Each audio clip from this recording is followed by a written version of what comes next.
ये महाराष्ट्र में क्या ड्रामा हो रहा है साहब? आपकी क्या रीडिंग है? मेरी तो एक थियरी है, वो मैं बाद में बताऊंगा। आप बताइए कि कौन आप सी कैसे वाली? ये देख रहे हैं? बीएमसी वाली सर? बीएमसी वाली जो कॉर्पोरेटर्स वगैरह लेके बैठे हुए हैं अलग से होटल में, हमारे एकनाथ जी।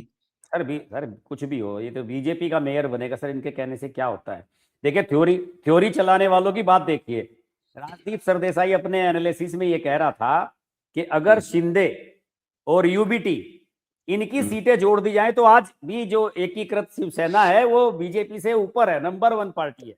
वो कैसे 65 और 29 तो सर वो 94 होता है। बीएमसी की सीटें जोड़ के कह रहा है ना सर, अरे उसकी कैसे, तो मैं 64 सीटें जानना हैं ना, चाहता हूँ ना उसमें जोड़ गणित। दे रहा है वो।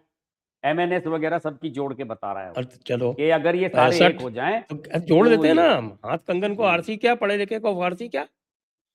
65 सीटें शिवसेना की, 6 हाँ सीटें एमएनएस की, 71, 29 सीटें हमारे एकनाथ जी की। जी हम्म जी जी जी, तो 100 होगी ना सर? तो ये 100 हो गई, फिर हाँ, कांग्रेस भी साथ में लाएंगे, तब नहीं तो हो वो जाएगी केवल इन्हीं की बात 124। कर रहा था, वो केवल जो शिवसेना के 3 पार्ट हैं इन्हीं की बात कर रहा था वो मतलब आप वो कहीं ना कहीं तो अपनी बात को ऊपर रखेगा ना, वो किसी ना किसी तरीके से तो बताएगा ही। फिर बाद में ये भी कहने लगा कि साहब जो है देवेंद्र फडणवीस जो है नंबर 1 है, और ये है फलाना है ढिमकाना है, उसने बहुत बढ़िया मैनेज किया, मैं ये बताऊं किया। आपको, वो शिवसेना वाले बैठे तैयार कि अगर एकनाथ शिंदे कुछ गड़बड़ करता है तो हम चले जाएंगे सपोर्ट करने सरकार को। इसमें तो एंटी डिफेक्शन भी लागू नहीं होता सर। इसमें एंटी डिफेक्शन भी लागू नहीं होता। इसमें तो खुल्लम खुल्ला है। अब वो उद्धव ठाकरे ने तो अपना उत्साह बढ़ाने के लिए, अपने कॉरपोरेटर्स का उत्साह बढ़ाने के लिए ये कह दिया है कि भाई हम भी जो है अपना कैंडिडेट उतारेंगे, लेकिन हकीकत तो सब जानते हैं कि होना क्या है। आंकड़े हैं नहीं उनके पास, नंबर्स हैं नहीं उनके पास, तो वो अपने कॉरपोरेटर्स को रोकने के लिए ही कर रहे हैं। यही यही चाल चल रही है इनकी। और मुझे लगता है शायद देवेंद्र फडणवीस बाहर गए हुए थे, वो लौट भी आए होंगे।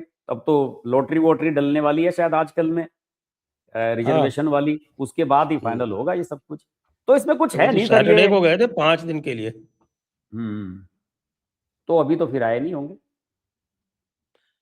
हाँ, तो वही तो बात है। और मजे की बात, सबसे मजे की बात आपने नोटिस की कि नहीं की, मैंने कई बार हाईलाइट किया है इसको, कि एआईएमआईएम ने पूरे महाराष्ट्र को अगर लें तो एआईएमआईएम ने शरद पवार की पार्टी से हाँ 3.5 गुना सीट ज्यादा जीती है। बिल्कुल। और और ये मुंह काला करवाने के लिए मिले थे चाचा भतीजे। इनसे ये पूछे सर कि आप जब पिछली बार चुनाव हुआ था, 17 में हुआ था शायद, इससे पहले वाला जो चुनाव हुआ था, कब हुआ था? 5-6 साल हो गए 2000 ना सर। 2017 में हुआ था। 17 में ही हुआ था इससे पिछले वाला चुनाव। उस समय भी तो एनसीपी एक ही थी।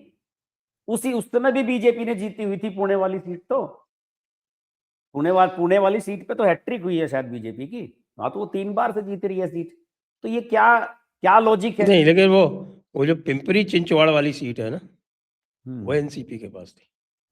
पिंपरी अच्छा हाँ, चिंच वो एक सीट होगी। पुणे में 2 है, पुणे में 2 है। एक अच्छा तो पुणे है जो अच्छा। ओल्ड पुणे है, हाँ हाँ और जो हाँ, नया पिंपरी पुणे वो है वो दो दो पिंपरी सीटों के लिए चिंचवाड़ किया में था आता इन्होंने। है। तो ये वहाँ की कैलकुलेशन है। लेकिन ये एक बात है कि ये जो कांग्रेस भी जो अपनी जो है ना मुस्लिम परस्ती करती रहती है, तो ये मुसलमानों ने दिखा दिया कि भाई हम जो हैं वो हम हमारे जो मुस्लिम पार्टीज हैं हम उन्हीं के हैं। जिस दिन वो लगेगा हमको हम उसी तरफ जाएंगे। हाँ, ये जिस दिन तुम लोग लगेगा जो कि है जो उनका सेक्युलर, वजूद है उसी दर चले हाँ, जाएंगे वो।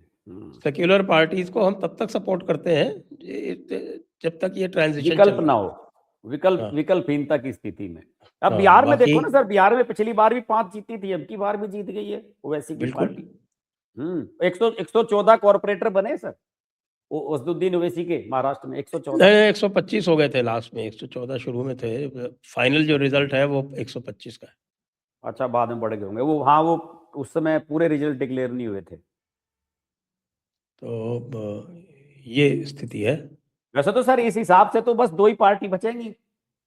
एक हिंदू मुस्लिम अगर एजेंडे पे बात चलेगी तो फिर तो ऑल ओवर इंडिया में ऐसे ही हो जाना चाहिए। एक तरफ ओवैसी की पार्टी क्लियर कट है भाई, मुसलमान सब उस तरफ, और बाइपोलर इलेक्शन सीधा बीजेपी वर्सेस असदुद्दीन ओवैसी, ये हो जाएगा, बाकी सफाया हो जाएगा इन सबका।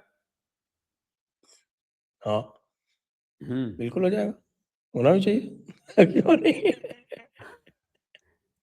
अभी यूपी के चुनाव में पता लगेगा, देखते हैं। यूपी में भी ओवैसी का ठीक ठाक हिसाब बन गया था पिछली बार निकाय चुनाव में, इसके कई जगह कैंडिडेट बढ़िया लड़े चुनाव, और ये नैरेटिव भी इनका खत्म हो गया कि ये बीजेपी का फायदा कराता है असदुद्दीन ओवैसी, ये भी ध्वस्त हो गया इनका नैरेटिव सारा का सारा।